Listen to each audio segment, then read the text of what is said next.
네, 첫 번째 사건 식당 부부 피살 사건입니다. 수요일에 네 분과 함께할 텐데요. 김목준 한국범죄학연구소 연구위원, 김남국 변호사, 양지민 변호사, 그리고 상황실팀의 취재팀장 서상희 기자가 듬직하게 나와 있습니다. 어서 오세요. 네, 안녕하세요.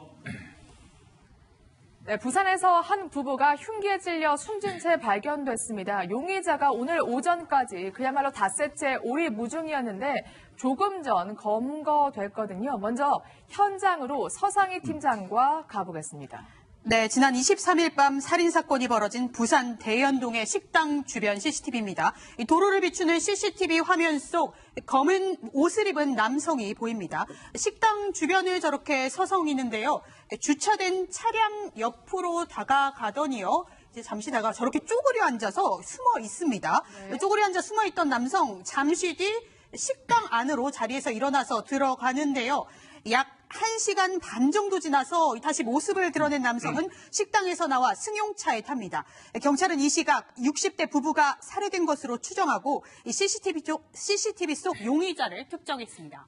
네, 용의자의 모습 보고 오셨는데 그래도 더 늦기 전에 잡아서 다행인 것 같아요. 어디서 붙잡혔습니까? 네, 사건이 23일 새벽 밤에서 24일 새벽에 넘어가는 그때 발생했고 5일이 지난 상황이었기 때문에 사실 장기화되는 것 아니냐라는 그런 걱정이 있었습니다. 이 용의자는 앞서 CCTV 영상에서 저희가 확인한 것처럼 피해자의 차량을 탈취해서 이 부산에서 먼저 경주로 이동을 했다라고 하고 있고요. 경주에서 다시 강릉에서 다시 부산으로 돌아왔는데 27일이었죠. 어젯밤 9시 경에 다시 이동했다라는 첩보를 접수한 이 부산에 있는 경찰 전 형사와 지구대 인력까지 동원을 해서 어젯밤부터 부산 전역 나올 수 있는 모든 곳을 이 잠복 근무를 해서 결국에는 방금 전에 이렇게 검거를 할 수 있었다고 합니다.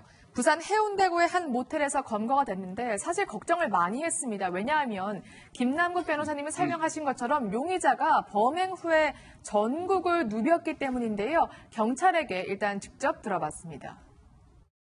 우리가 24일 날 아침에 발생했는데 용의자를 선정을 다 해가지고 초동 수사는 현장에 발생하자마자 우리가 즉시 다 나가가지고 감시 수사하고 CCTV 수사하고 해가지고 바로 특정하고 주변 탐문하고 해가지고 피의자를 특정하고 추적하고 차로 바로 날아가는데 그게 경주로 해서 강릉까지 가는데 강릉까지 전 수사대가 좀 7개, 6개 팀이 다 올라가서 수사를 하고.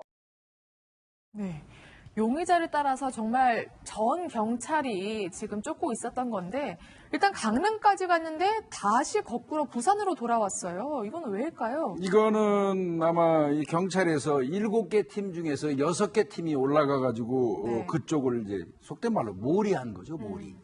계속 형사들이 올라가서 막 일부러 고의로 막 그 형사 티내면서 막 몰았을 겁니다. 아, 그렇군요. 우리가 뭐 내과에서 미꾸라지 잡을 때도 잔잔한 수면에서 미꾸라지 발견 못 하잖아요. 그렇기 때문에 막 휘적거리면 나오지 않습니까?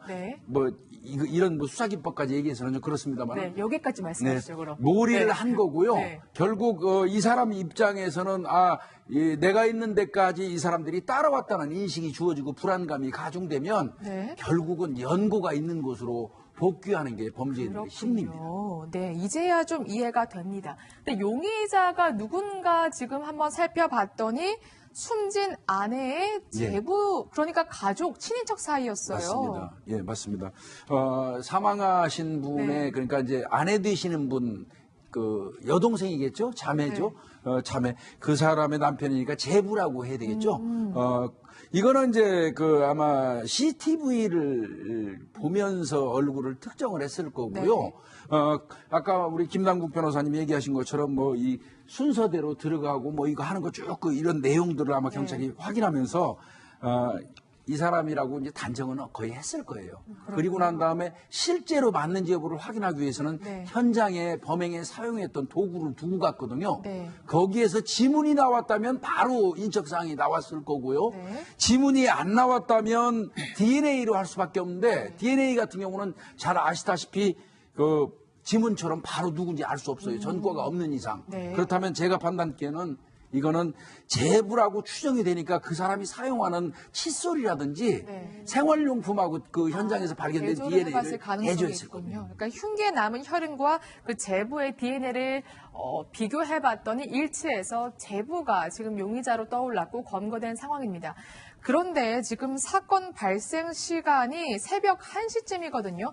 보통 식당이 문을 여는 시간은 사실 아니에요. 맞습니다. 근데 이제 가족 관계에 있었기 때문에 사실상 이제 그 장소에 대해서 잘 파악하고 있었던 것으로 보입니다. 왜냐하면 이 부부가 운영하는 1층 식당 위에 사실상 이 부부가 거주를 하고 있었거든요. 그렇기 네. 때문에 시각이 새벽 1시임에도 불구하고 부부가 거기 있을 것이다라는 것을 정확히 알고 있었던 것 같고요. 경찰이 그 사건 발생 시각을 이렇게 추정하는 그 이유가 CCTV를 보니까 이 남편이 23일 오후 11시 13분에 먼저 이제 식당에 들어가는 모습이 포착이 됐습니다. 그러니까 집으로 네. 귀가하는 모습이고요. 그 다음에 이제 아내가 사실은 바깥에 외출을 했다가 다시 들어가는 모습, 그리고 아내까지 최종적으로 들어간 이후에 약 10분 뒤에 이 제부가 바깥으로 나오는 모습까지 다 포착을 했거든요. 그래서 네. 결국에는 이 숨진 남편이 그 건물 안으로 들어가는 그 시점부터 제부가 나온 그 시점 그 사이에 이제 범행이 발생했다라고 일단은 보고 있고요. 네. 남편이 먼저 사망을 하고 그 다음에 이제 아내가 사망한 것으로 경찰은 파악하고 있습니다. 네.